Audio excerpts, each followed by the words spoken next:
नमस्कार। चलिए आज भारतीय संविधान के एक ऐसे हिस्से में गोता लगाते हैं जो हमारे मौलिक अधिकारों को यानी फंडामेंटल राइट्स को असली पावर देता है। हम बात करने वाले हैं अनुच्छेद 13 की। इसे आप मौलिक अधिकारों की दुनिया का एंट्री गेट समझ सकते हैं। और इसे समझना इस बात की चाबी है कि हमारे अधिकार आखिर सुरक्षित हैं तो कैसे हैं। तो सवाल ये उठता है कि ठीक है, हमारे पास मौलिक अधिकार तो हैं, पर वो कौन सी चीज़ है जो उन्हें सिर्फ कागज पर लिखे शब्दों से कहीं ज्यादा मजबूत बनाती है? आखिर उन्हें लागू करने की ये शक्ति आती कहाँ से है? और इसी सवाल का जवाब है अनुच्छेद 13। ये वो संवैधानिक ढाल है, वो प्रोटेक्टर है जो पक्का करता है कि हमारे मौलिक अधिकार सबसे ऊपर हैं और कोई उनका उल्लंघन नहीं कर सकता। इसीलिए तो इसे मौलिक अधिकारों का रक्षक कहा जाता है। तो अनुच्छेद 13 काम कैसे करता है? इसका सबसे पहला काम है उन कानूनों से निपटना जो संविधान लागू होने से भी पहले से मौजूद थे। सोचिए जरा, ब्रिटिश राज के समय के कानून, उनका क्या होगा? यहीं पर अनुच्छेद 13A एक्शन में आता है।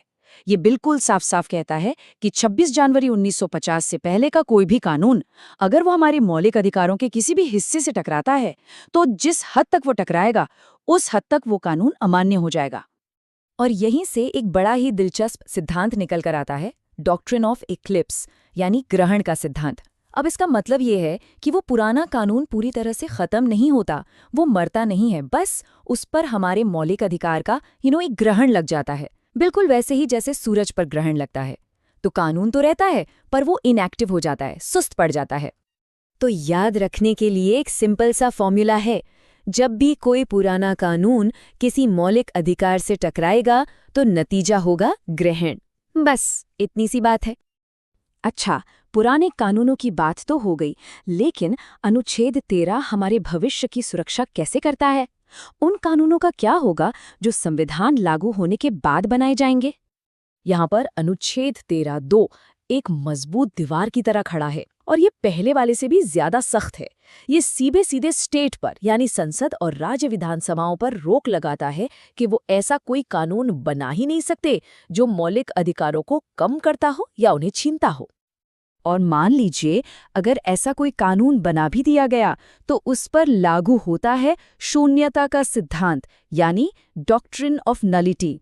इसका मतलब है कि वो कानून शुरू से ही, अपने जन्म के वक्त से ही शून्य माना जाएगा। इट्स वॉइड एब इनिशियो, ऐसा माना जाएगा कि वो कभी था ही नहीं।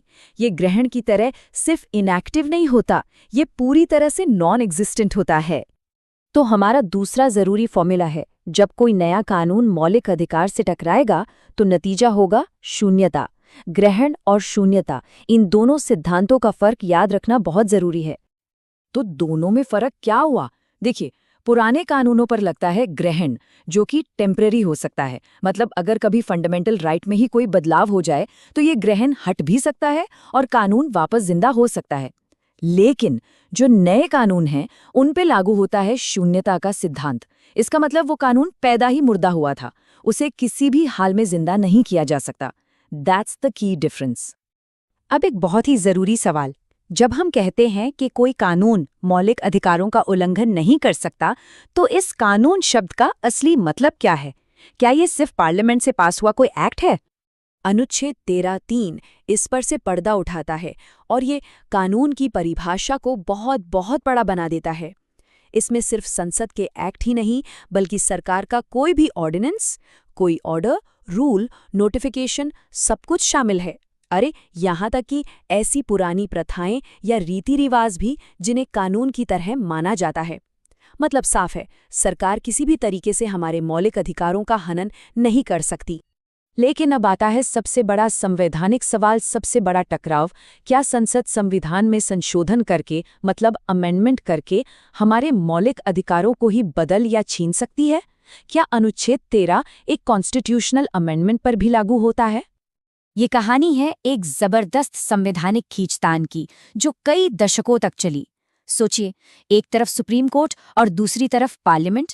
सबसे पहले 1951 में शंकरी प्रसाद केस में सुप्रीम कोर्ट ने कहा, हाँ, पार्लियामेंट फंडामेंटल राइट्स को अमेंड कर सकती है। फिर 1967 में गोलकनाथ केस में सुप्रीम कोर्ट ने अपना ही फैसला पलट दिया, कहा नहीं, पार्लियामेंट ऐसा बिल्कुल नहीं कर सकती। अब इसके जवाब में पार्लियामेंट ने 24वां संशोधन पास कर दिया और अपनी पावर वापस ले ली। और फिर आखिरकार आया 1973 का वो ऐतिहासिक केस, केशवानंद भारती मामला। और इसी मामले में सुप्रीम कोर्ट ने मूल संरचना का सिद्धांत यानी बेसिक स्ट्रक्चर डॉक्ट्रिन दिया। कोर्ट ने एक बहुत ही खूबसूरत संतुलन बनाया।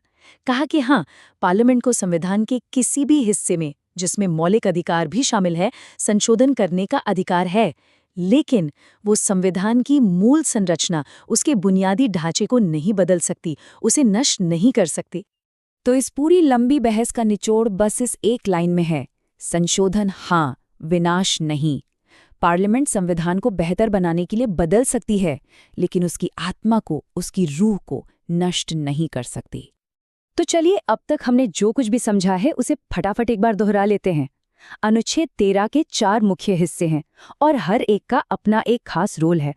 चलिए इस टेबल पर एक नजर डालते हैं। ये सब कुछ एक जगह ले आती है। देखिए, क्लॉज 13(1) डील करता है पुराने यानी संविधान पूर्व कानूनों से, जिस पर लगता है ग्रहण का सिद्धांत। फिर आता है 13(2) जो संविधान पश्चात यानी नए कानूनों पर लागू होता है और यहाँ काम करता है शून्यता का सिद्धांत। इसके बाद है 13(3) जो कानून शब्द को एक बहुत ही वाइड डेफिनेशन देता है। और आखिर में है 13(4) जो संवैधानिक संशोधनों के मुश्किल मुद्दे से जुड़ा है और जिससे निकल कर आया हमारा मूल संरचना का सिद्धांत। तो अंत में ये पूरी चर्चा हमें एक बहुत ही अहम सवाल पर लाकर छोड़ती है। अगर अनुच्छेद 13 वो शक्तिशाली ढाल है जो हमारे अधिकारों की रक्षा करती है, तो असल में इस ढाल को उठाने की, इसे चलाने की शक्ति किसके हाथ में है? और ये सवाल हमारी न्यायपालिका की भूमिका पर सीधी रोशनी डालता है।